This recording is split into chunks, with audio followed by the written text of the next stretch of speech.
Yo, what is up guys? Delboy here, aka Blue Collar Sports TV. Hopefully you guys are doing well. If you're new here, smash that like, hit subscribe and all of that good stuff.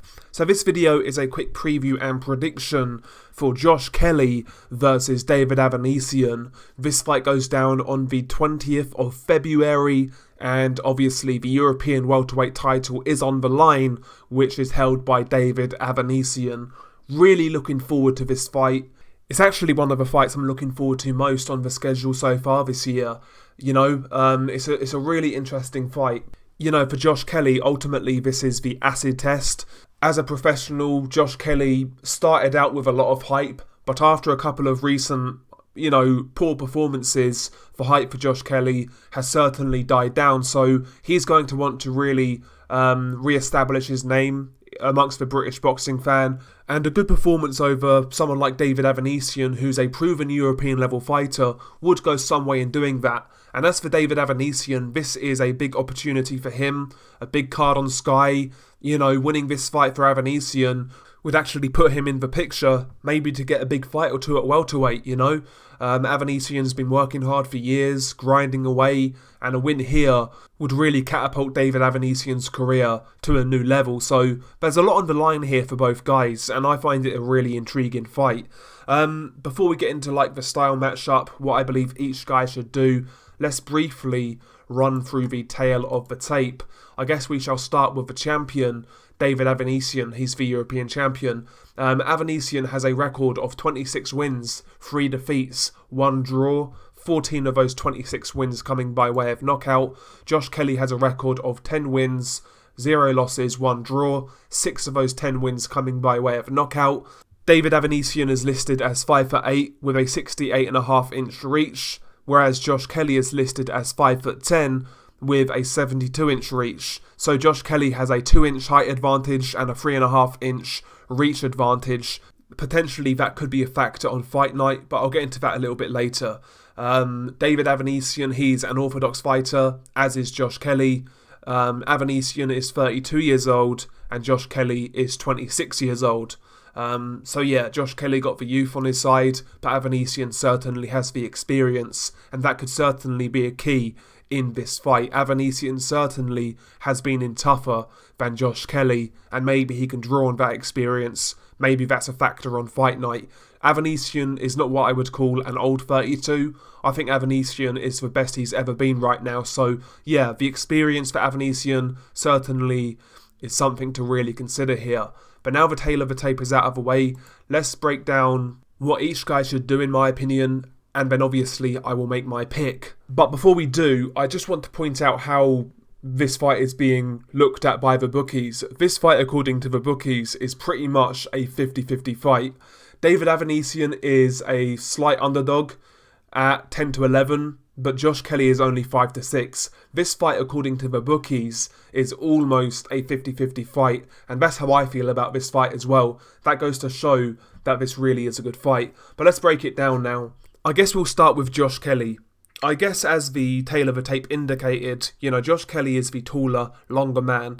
He's got a 2-inch height advantage and a 3.5-inch reach advantage. I really do believe he needs to be utilising that in this fight. Avanesyan is a come-forward guy who's nice and compact behind the high guard. He'll march forwards, he'll try and close the distance, and he'll come over the top with looping overhand shots or that left hook.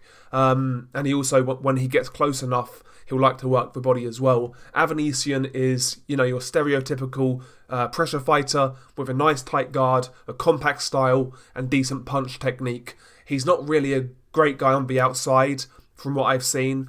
If you watch his fights with Lamont Peterson, for example, when that fight was on the outside, I felt Peterson was outboxing Avanesyan, and even Aegis Kavalauskas, when it was on the outside, Kavalauskas was the one who was getting the better of it. So for me, in this fight, Josh Kelly needs to box to a plan and basically maintain range in this fight. He needs to be a little more textbook than what he's been in his career so far. And really all I mean by that is in this fight, I don't think Josh Kelly can afford to take the risks he's taken in pretty much all of his previous fights. We've seen Josh Kelly walk in with his hands down using head movement and landing sort of power shots, landing triple, quadruple left hooks, etc. He takes a lot of risks in there, Josh Kelly, and in this fight, I think he needs to kind of, I wouldn't say completely abandon it, because that is part of who Josh Kelly is, but be a lot more sparing with it in this fight. We saw that style, it didn't work against Ray Robinson, who's like a good fringe contender. Josh Kelly kind of got found out in that fight. And in this fight, I want to see Josh Kelly just go to the basics a little bit more. We all know Josh Kelly is extremely explosive, he's athletically gifted. Why not try and utilise that by moving the feet, keeping range, peppering out a constant jab, which is something Josh Kelly really does neglect in his game. When he throws the jab, while I wouldn't say it's a world-class jab, it's a pretty good jab, which he throws up from the waist. It's hard to defend against, and in my opinion, that jab can give David Avanesyan problems. A good way to keep the pressure fighter domesticated is behind that constant jab. Always gives him something to think about. It's distracting him, you're maintaining range, and you can keep him off balance by using that consistent jab. And combine that with Josh Kelly's quick feet, where he can kind of pop the jab, spin out, make Avanesyan reset, rinse and repeat. And I think he should do that early on in this fight. Try and bag the early rounds, make Avanesyan chase the fight, and as he gets more desperate, he's going to be taking more risks, obviously, and that's when Josh Kelly has more of a chance to land that explosive offense. I don't think Josh Kelly would be wise to, try and trade with Avanesyan early on in this fight. Don't let Avanesyan get a foothold. Try and win the early rounds and dent Avanesyan's confidence, because right now, I know he's not been super active due to what's been going on, but he's coming into this fight in really good form and in really good confidence. So it's up to Josh Kelly to take the play away from him early on. And I think the best way of doing that is utilising those quick feet of his behind a jab. Josh Kelly can be fairly elusive when he wants to be. Problem with Josh Kelly, he admires his work too much, where he'll sit in the pocket a little too long when he's landing combinations, then he'll get tagged in return. I don't think Josh Kelly's decision making is actually the best in there. He's got great athletic ability, he's a brilliant natural athlete, but I don't think he's got the highest boxing IQ in the world. So for me, he needs to keep it simple. Follow a simple game plan behind the jab, keep it on the outside, keep Avanesyan turning, try and obviously follow through with the right hand as well as Avanesyan comes in. And as the fight goes on, as Avanesyan gets more desperate, then Kelly can try and turn it up as the fight wears on. And who knows, maybe try and force a stoppage late on. But yeah, that's the key for me for Josh Kelly is risk management. What he's shown us so far, could it beat Avanesyan? Absolutely. But to me, there's a very good chance he could lose this fight if he fights in the same old style that he's been fighting with. I could see Avanesyan definitely exposing Josh Kelly, certainly from what we've seen so far. As for David Avanesyan, obviously he is what he is. He's a pressure fighter. The key for him in this fight is going to be closing the distance and getting on Josh Kelly's chest as much as possible so he can work. First thing I would obviously advise for Avanesyan is the body work in this fight. Kelly is extremely elusive to the head, with his head movement, with his reactions, etc. So I think Avanesyan will be wise to go down to the body. One combination that Avanesyan throws quite well is the chopping overhand right followed by the left hook to the body. That could be a good combination for him in this fight, as he's coming in. Maybe feint the jab, come in with the overhand right, and even if that misses, follow through with that left hook to the body. I think that could be a good shot for Avanesyan in this fight, and that could be a good combination. And I think a sustained body attack for Avanesyan certainly would be ideal for him. He's actually quite a good body puncher, and I think he needs to fall back on that in this fight to try and slow Josh Kelly's legs down. And also that sustained body attack would actually reduce Josh Kelly's head movement and reaction time as well. It really takes it out of you, a sustained body attack, and Avanesyan certainly has meat on those body shots. So the body work of Avanesyan will be key. Also, I want to see Avanesyan utilise that jab a lot more in this fight. Again, Avanesyan is kind of guilty sometimes of just marauding forwards and swinging overhand rights and left hooks and body shots. Doesn't always jab his way in. which obviously is paramount for closing the distance, especially against a guy like Josh Kelly, who can get on his bike and move. The jab coming forwards on the front foot in this fight, again, could be it will be a very important punch for David Avanesyan to try and manoeuvre Josh Kelly where he wants him, to try and get him in a stationary position in the corner on the ropes, to a point where, Avanesyan can then work. So the jab from Avanesyan is definitely key in this fight. He also needs to maintain that compact style. When you watch Avanesyan fight, he kind of fights in a sort of not a crouch, but he's kind of hunched over, real nice tight guard. He'll maraud forwards and he'll apply pressure.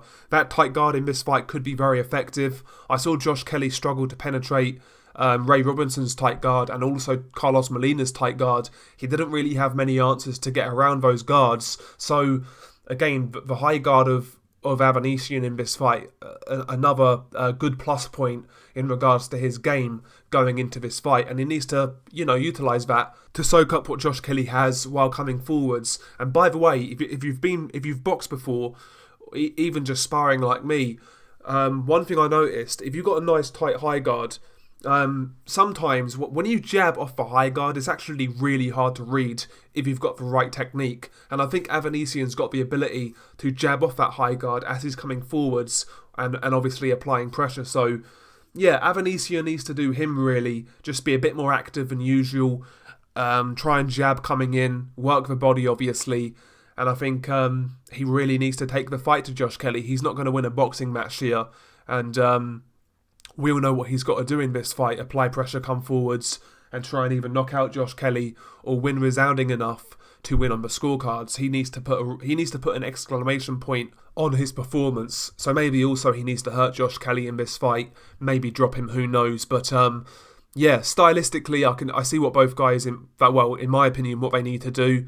I think Josh Kelly needs to make it a boxing match. Avanesyan needs to make it a bit of a tear up, and we'll see what happens on fight night. I've been back and forth on this fight for a long time. Well, actually, no. For a long time, I felt Avanesyan was going to beat Josh Kelly. But for whatever reason, going into this fight at this time, as it stands right now, for whatever reason, I've got a feeling Josh Kelly's going to win this fight on points. I really do. I think he might try and take the play away from Avanesyan by boxing, being a little more cautious than we're used to seeing from Josh Kelly. I think he realises that Avanesyan's a danger, and I think he's going to box accordingly, maybe in a style in which we've not really seen from him before, purely kind of on the back foot, point scoring, etc. And yeah, I've got a feeling that Josh Kelly's going to win this fight on points personally. That's how I see this fight. I was picking Avanesyan for a long time, but for whatever reason now I'm feeling Josh Kelly on points. Who knows, maybe controversial, but I'm going with Josh Kelly on points in this fight. How about you guys? How do you guys see this one? Are you going with Josh Kelly or are you going with David Avanesyan? The bookies can't really split this one. I think it's a hard fight to call, but I'm intrigued to hear your thoughts. Share your thoughts below. Peace.